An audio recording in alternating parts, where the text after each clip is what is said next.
사도신경으로 함께 신앙을 고백드리겠습니다. 나는 전능하신 아버지 하나님 천지의 창조주를 믿습니다. 나는 그의 유일하신 아들 우리 주 예수 그리스도를 믿습니다. 그는 성령으로 잉태되어 동정녀 마리아에게서 나시고 본디오 빌라도에게 고난을 받아 십자가에 못 박혀 죽으시고 장사된 지 사흘 만에 죽은 자 가운데서 다시 살아나셨으며 하늘에 오르시어 전능하신 아버지 하나님 우편에 앉아 계시다가 거기로부터 살아있는 자와 죽은 자를 심판하러 오십니다. 나는 성령을 믿으며 거룩한 공교회와 성도의 교제와 죄를 용서받는 것과 몸의 부활과 영생을 믿습니다. 아멘. 함께 찬송가 406장 올려드리겠습니다. 찬송가 406장 함께 올려드리겠습니다.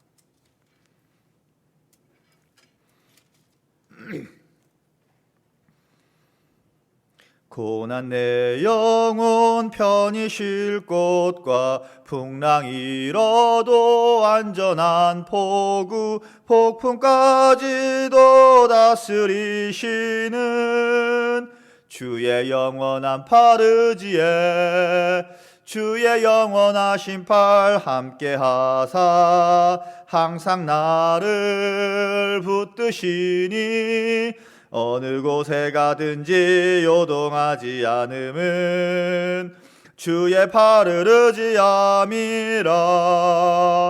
세상 친구들 나를 버려도 예수 늘 함께 동행함으로 주의 은혜가 충만하리니 주의 영원한 팔 의지에 주의 영원하신 팔 함께 하사 항상 나를 붙드시니 어느 곳에 가든지 요동하지 않음은 주의 팔을 의지함이라.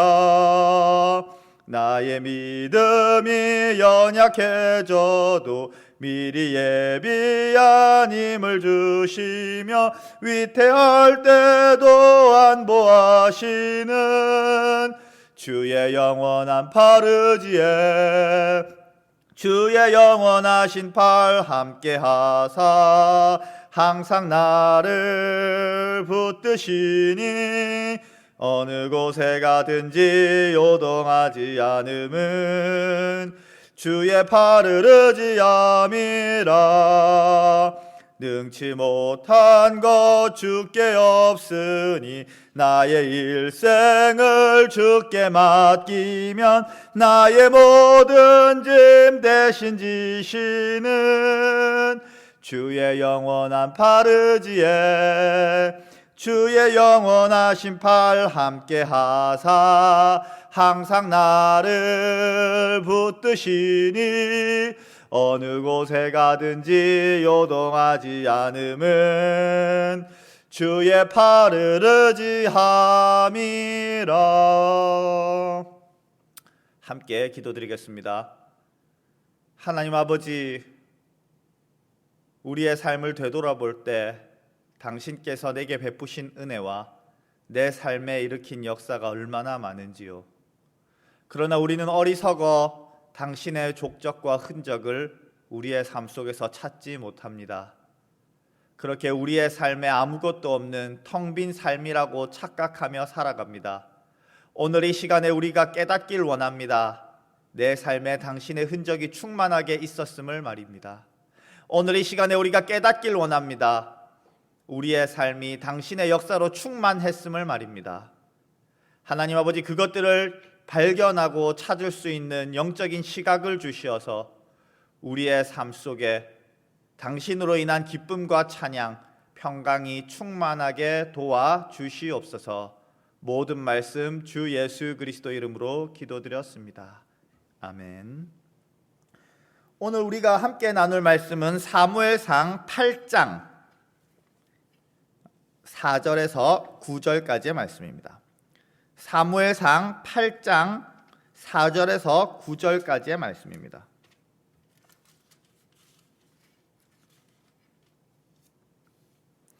제가 가진 성경으로는 구약 성경 418면에 위치해 있습니다.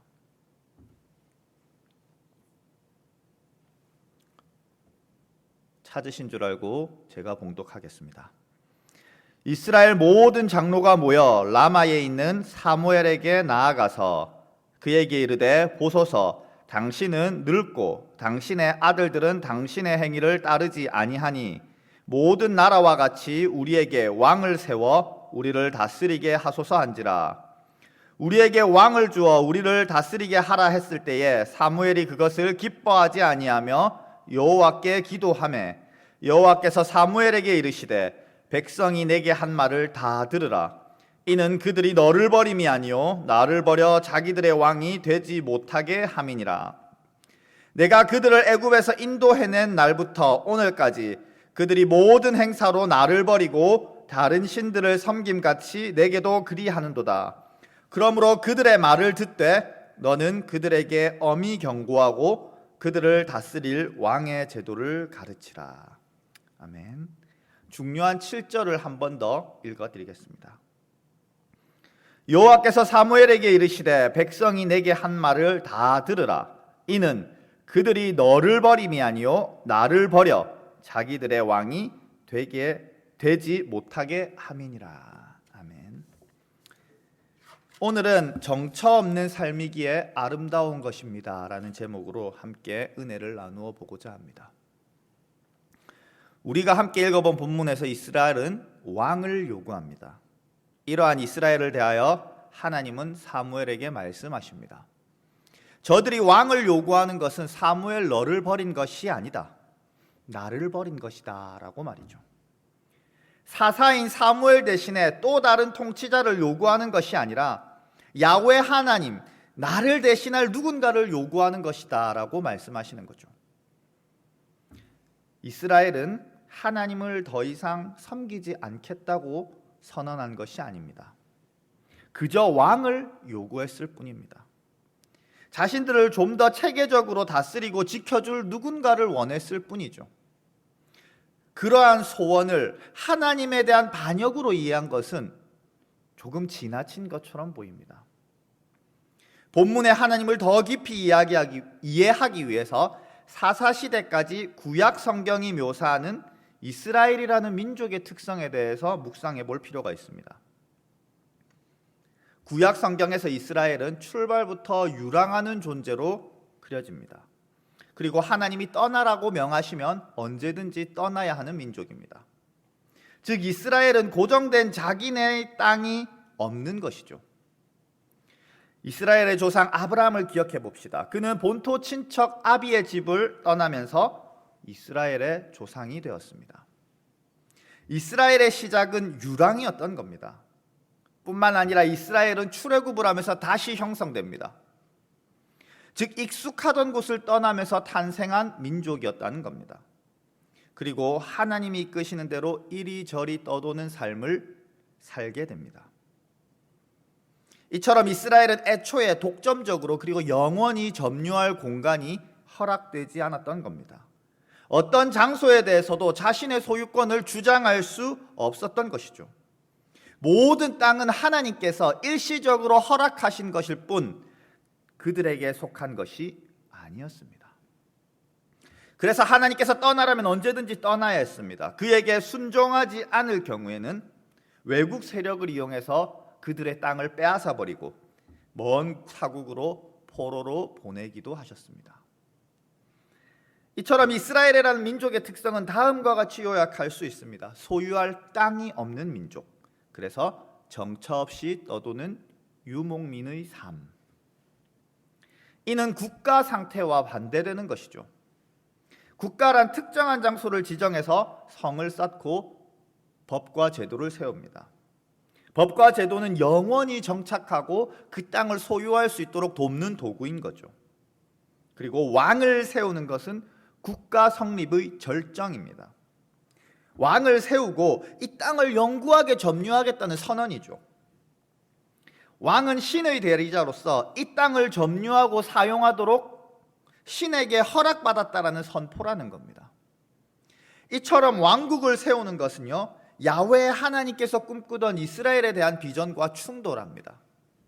아브라함과의 언약을 통해서 볼 수 있듯이, 출애굽 사건을 통해서 볼 수 있듯이 야훼 하나님이 꿈꾸던 그 비전은 본토 친척 아비의 집을 떠나서 하나님께서 명하시는 곳으로 갈 때에 이스라엘이라는 민족은 별과 모래처럼 번성할 것이었습니다. 즉 왕국이 아니라, 그의 비전은 왕국이 아니라 유목민의 삶을 통해서 이루어질 것이었던 거죠. 즉 이스라엘은 오늘 본문에서 왕국을 꿈꿉니다. 즉 하나님이 꿈꾸는 이스라엘을 거부한 겁니다. 그러한 연유로 하나님께서는 자신을 버렸다고 탄식하는 겁니다. 저는 이 장면에서 가인의 반역을 발견합니다. 가인은 동생 아벨을 죽이는 살인의 죄를 범합니다. 하나님께서는 그러한 가인에게 땅에 정착하지 말고 유리하며 살라고 명령하십니다. 그러나 가인은 하나님의 명령을 거부하고 에덴 동쪽 노 땅에 정착합니다. 이스라엘은 가인과 마찬가지로 정처 없이 하나님의 이끄심에 따라 사는 삶을 거부한 겁니다. 그 이스라엘을 거부한 겁니다. 왕정을 요구하는 이스라엘은 가인의 재탄생입니다. 정착하겠다는 거죠. 더 이상 유랑하지 않겠다는 거죠. 야훼 하나님 당신의 비전과 방식을 받아들이지 않겠다는 반역의 선언입니다. 가인의 반역의 재현이라는 거죠. 그러나 하나님의 언약은 정착한 가인이 아니라 떠도는 삶을 사는 아브라함을 통하여 이루어졌습니다. 아브라함이 아브람이던 시절, 창세기 14장 13절에서 히브리 사람으로 묘사됩니다. 히브리로 번역된 원어는요, 이브리입니다. 이는 지나가는 사람 또는 먼 곳에서 온 사람을 의미합니다. 즉 여기에 소속된 누군가가 아니라 고정된 거주지가 없이 떠도는 사람을 의미하는 단어입니다. 하나님의 언약은 정착하고 나라를 세운 누군가를 통해서가 아니라 하나님의 명령을 따라 정처 없이 떠돌던 아브라함의 삶을 통하여 이루어졌다는 것이죠. 신약에서도 이러한 전통은 반복됩니다. 예수께서는 토로하십니다. 마태복음 8장 20절을 읽어드리죠. 예수께서 이르시되 여우도 굴이 있고 공중의 새도 거처가 있으되 인자는 머리 둘 곳이 없다 하시더라. 예수께서는 머리 둘 곳조차 없는 인생의 노곤함에 대해서 탄식하십니다. 쉴 곳이 없는, 자신의 숙박할 곳조차 없는, 머리를 쉴 곳조차 없는 떠도는 삶이라는 거죠. 이러한 예수를 통하여 하나님의 가장 거대한 계획이신 구원이 이루어졌던 것입니다. 마찬가지로 바울을 보십시오. 그는 한 군데 머무르지 않고 계속해서 방방곡곡, 세계 방방곡곡을 누비고 다닙니다. 끝없는 선교 여행을 통해서 교회가 세워져 가며 하나님의 복음이 세계로 퍼져나갑니다.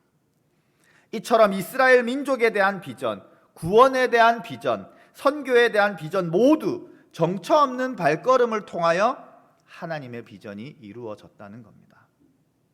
국가를 세우고 위대한 업적을 세운 왕이 아니라 지친 얼굴을 하고 혹독한 추위에 헤어진 옷을 입고 있는 유목민의 피곤한 발걸음을 통하여 이루어졌다는 겁니다.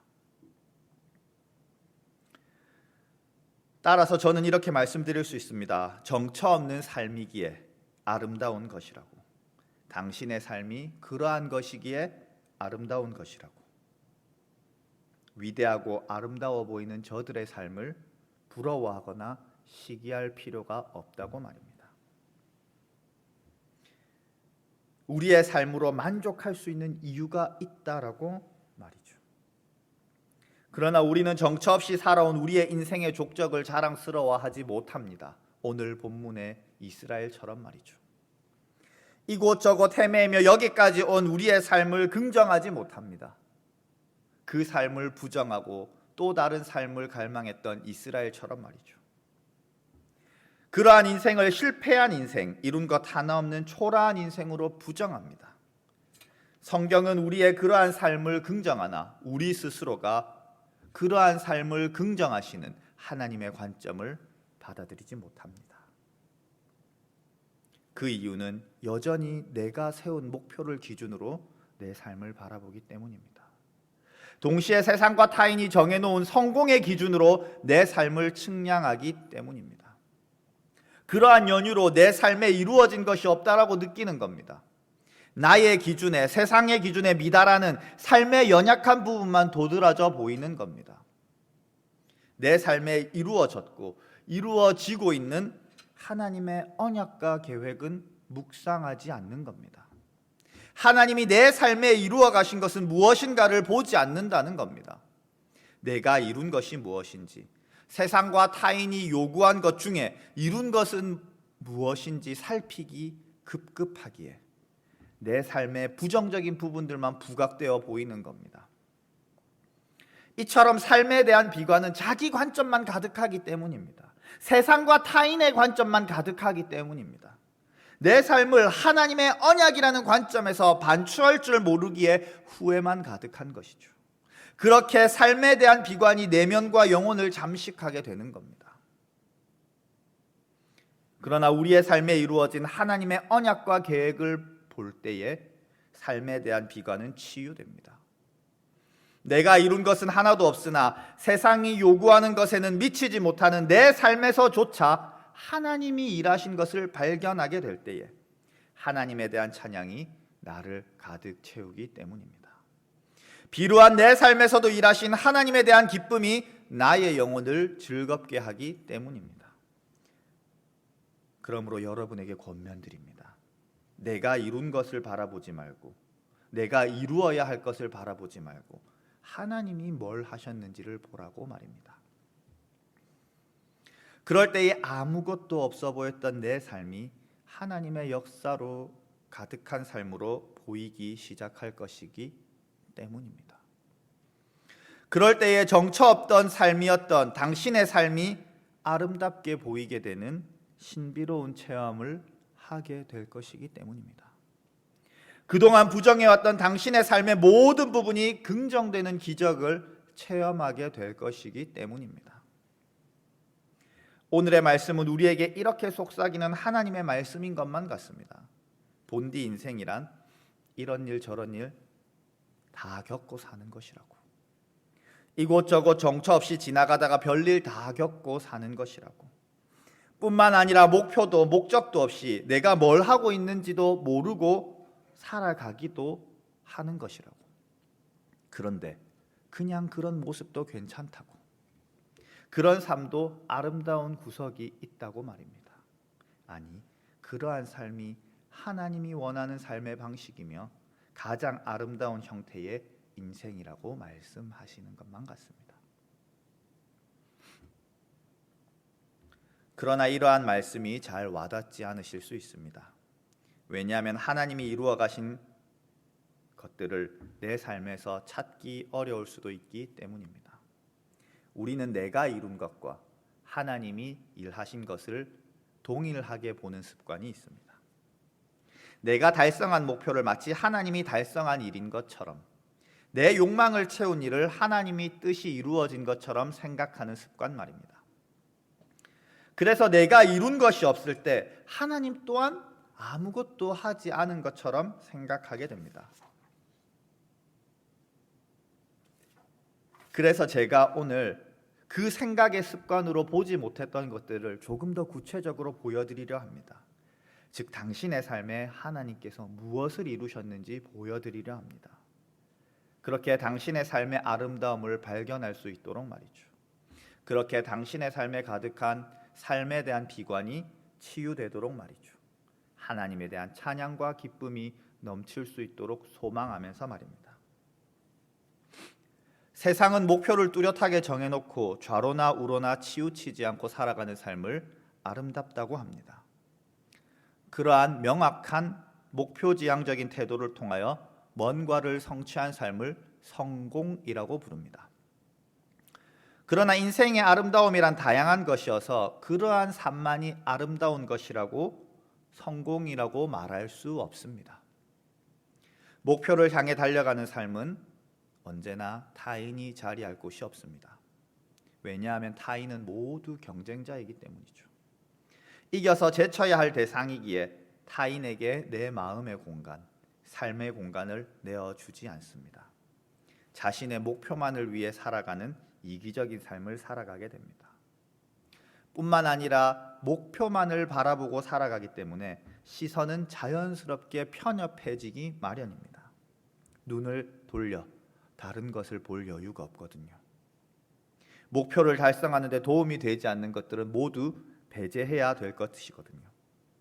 뿐만 아니라 그러한 삶에서 나를 제외한 모두는 적입니다. 경쟁자이죠. 그래서 고독하며 타인을 사랑할 줄 모르는 겁니다. 타인을 사랑하는 데 서툴러지는 거죠.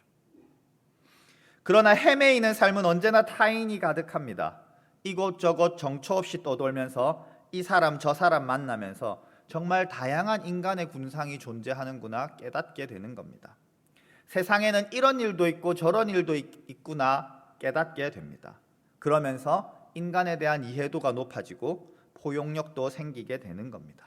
그럴 수도 있구나 라고 생각하면서 말이죠. 뿐만 아니라 유목민처럼 정처 없이 헤매이는 자들은 본능적으로 압니다. 함께 뭉치지 않으면 살 수 없다는 사실을. 더불어 살 때에 혹독한 추위와 짐승의 공격으로부터 자신을 지킬 수 있다는 사실을. 그러므로 유목민들은 이렇게 이야기합니다. 빨리 가는 것보다 함께 가는 게 우리네 삶이다. 이처럼 헤매이는 삶은 함께 사는 법을 배우게 합니다. 누군가를 포용할 줄 아는 사람으로 빚어갑니다. 그래서 외롭지 않습니다. 사랑할 사람이 주변에 넘쳐나죠. 좋은 레스토랑에서 쫙 배입고 밥을 먹으며 성공을 뽐낼 순 없지만 언제나 오손도손 모여서 즐겁게 막 요리한 따끈한 찌개를 같이 먹을 수 있는 온기가 가득한 삶을 사는 겁니다. 동시에 산전수전 공중전 다 겪으면서 삶을 넓게 보게 됩니다. 삶의 다양함을 알고 즐길 줄 아는 사람이 되는 거죠. 인생이란 것이 꼭 높은 곳에 올라가야만, 무언가를 쟁취해야만 행복한 것이 아니라는 사실을 알게 되는 겁니다. 이런 삶도 있고 저런 삶도 있고 그 삶도 행복이 있고 아름답다라는 것을 알게 되는 겁니다. 그렇게 삶을 더 풍성하게 누릴 줄 아는 사람이 되는 겁니다. 그리고 헤매이는 삶, 정처 없이 떠도는 삶은 인간의 한계를 자주 마주하게 됩니다. 변화무쌍한 날씨 앞에서, 혹독한 추위 앞에서, 시시각각 변하는 국제 정세 앞에서 인간의 무력함을 직면하는 유목민처럼 말이죠. 정든 가축과 동료들이 죽어갑니다. 그들의 시체를 그냥 두고 가야 합니다. 아니, 그저 두고 가는 수밖에 없습니다. 그렇게 비워낼 것은 비워내야 한다라는 삶의 이치를 깨닫게 되는 거죠. 자신이 모든 것을 짊어지고 갈 수 없음을 깨닫게 되는 겁니다. 그렇게 욕심을 부리지 않는 지혜, 적당히 소유할 줄 아는 지혜를 배우게 되는 겁니다. 반면에 목표지향적인 인간은 끊임없이 더 가지고자 하며 더 높이 오르고자 합니다. 자신이 애초에 목표한 것들 중에 어느 것도 버리지 못합니다. 포기하지 못합니다. 그렇게 모든 것을 가지려 하다 한순간에 나락에 떨어질 줄 모르고 말입니다. 물론 목표를 향해 달려가는 삶도 아름답고 성공적인 삶입니다. 그것이 가진 아름다움을 부정하는 것이 아닙니다. 제가 말씀드리고 싶은 것은 모두가 그런 삶을 살 수 없다는 거죠. 그리고 그러한 삶을 살지 못한 이들을 아름답지 않다라고 말할 수 없다는 겁니다. 그렇게 살지 못한 이들, 그리고 애초에 환경 탓에 그렇게 살 수 없었던 이들의 삶의 아름다움에 대해서 토론하자는 겁니다. 이처럼 하나님께서는 우리를 헤매이게 하시고 정처 없는 발걸음을 하게 하셨습니다. 그리고 더불어 살아가게 하시고 포용하고 용납하게 하셨습니다. 그리고 인간의 한계 앞에서 겸손할 줄 알게 하셨습니다. 그리고 비워내야 할 것은 비워낼 줄 아는 지혜로운 자가 되게 하셨습니다. 뿐만 아니라 삶을 넓게 보며 다양한 것들을 누릴 줄 아는 사람이 되게 하셨습니다. 이기적이고 편협하며 고독한 삶 대신에, 욕심으로 가득한 삶 대신에 당신을 그렇게 아름답게 하셨다는 겁니다.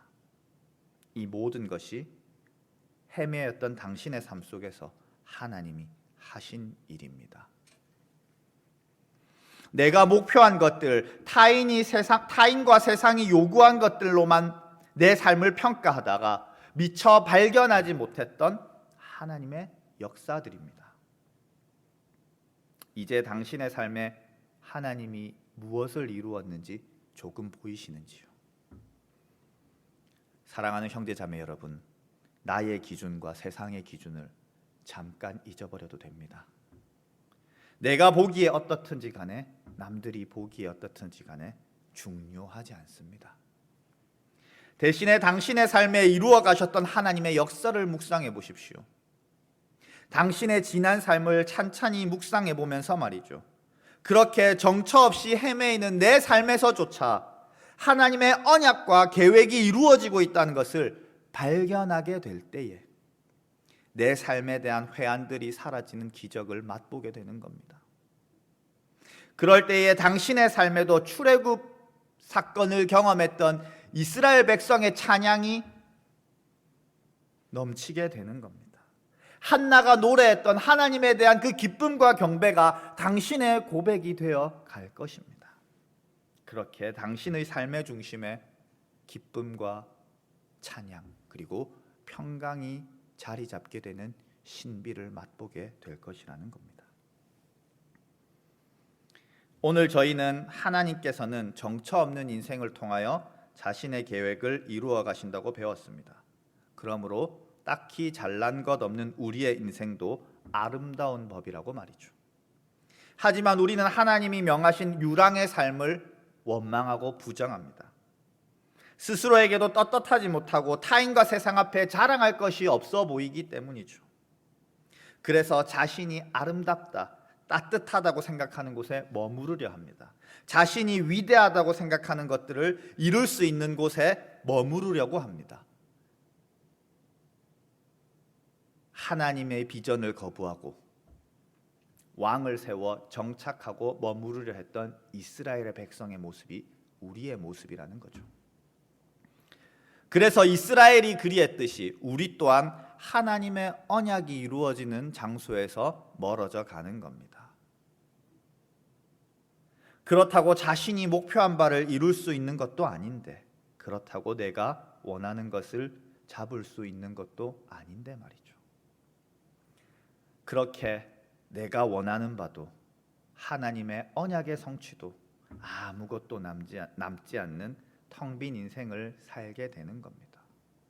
왕을 갈구했던 이스라엘 백성이 선한 왕을 가지지도 못했고 선한 왕을 가지지도 못했고 치열한 내분으로 들어가게 되었던 것처럼 말이죠. 아무것도 남지 않는 텅 빈 삶을 살게 되는 겁니다. 하나님의 비전을 거부함으로써 말이죠. 이 모든 것의 원인은 나의 욕망이 가득하기 때문입니다. 욕심이 많아서 하나님이 떠나라고 한 것을 떠나지 못했기 때문입니다. 버리고 가라고 하시는데 못 버리고 붙들고 있기 때문입니다. 머무르려 하고 붙잡으려 합니다. 사랑하는 하늘교회 성도 여러분, 당신 안에 가득한 자기 욕심을 비워내야 합니다. 그래야 하나님이 떠나라고 하실 때 떠날 수 있습니다. 하나님이 버리라고 할 때 버릴 수 있습니다. 그래야 하나님이 이끄시는 대로 살아가며 하나님의 언약이 내 삶에서 이루어져 가는 겁니다. 그래야 텅 빈 삶에, 텅 빈 당신의 삶에 채워지는 것이 있습니다. 하나님의 언약의 성취가 채워지고 그러한 하나님을 향한 기쁨과 찬양으로 채워지고 평강으로 채워지는 겁니다. 오늘 이 시간에 간절히 기도하며 나아가길 원하는 것은 나를 비우는 것입니다. 이스라엘이 되지 않게 하소서. 하나님의 비전과 하나님의 이끄심대로 따라갈 수 있게 하소서. 내가 원하는 곳에 머무르려 하고 내가 원하는 것을 붙들려 하는 이스라엘이 되지 않게 하소서라고 말이죠. 비우고 비워내서 하나님의 이끄심에 순종할 수 있게 하소서라고 기도하길 원합니다. 그 기도 가운데 비우고 비워내어서 그 비워진 자리에 하나님의 언약으로 채워지는 그러한 삶이 되기를 간절히 소망합니다. 기도하겠습니다. 하나님 아버지 감사합니다. 당신이 우리를 인도하셨습니다. 때로는 우리의 삶이 정처 없이 유랑하는 것이고 가진 것이 없어 초라해 보였습니다. 그러나 오늘 깨닫게 된 것은 그 삶조차 아름답다는 것을, 그 삶에서조차 당신의 언약의 성취가 있다는 것을 깨달았습니다. 주여 그러한 것들을 보게 하시고 삶의 비관을 치유하여 주시옵소서. 우리의 삶의 기쁨과 찬양을 회복시켜 주시옵소서. 그리고 우리의 삶에 가득한 나의 욕망과 생각을 비워내게 하여 주시옵소서. 당신의 비전을 따르게 하시고 당신의 명령을 따르게 하소서. 그리하여 당신의 이끄심대로 따라가는 삶, 때로는 그것이 정처 없이 떠도는 삶 같을지라도 따르게 하여 주시옵소서. 그런 삶을 살아갈 때에 당신의 언약으로 채우실 것을 믿기 때문입니다. 그러한 믿음을 우리에게 허락하여 주시옵소서. 모든 말씀 주 예수 그리스도 이름으로 기도드렸습니다. 아멘. 주기도문으로 수요 기도회를 마치겠습니다. 하늘에 계신 우리 아버지여, 이름이 거룩히 여김을 받으시오며 나라가 임하시오며 뜻이 하늘에서 이루어진 것 같이 땅에서도 이루어지이다. 오늘 우리에게 일용할 양식을 주시옵고 우리가 우리에게 죄 지은 자를 사하여 준 것 같이 우리 죄를 사하여 주시옵고 우리를 시험에 들게 하지 마시옵고 다만 악에서 구하시옵소서. 나라와 권세와 영광이 아버지께 영원히 있사옵나이다. 아멘.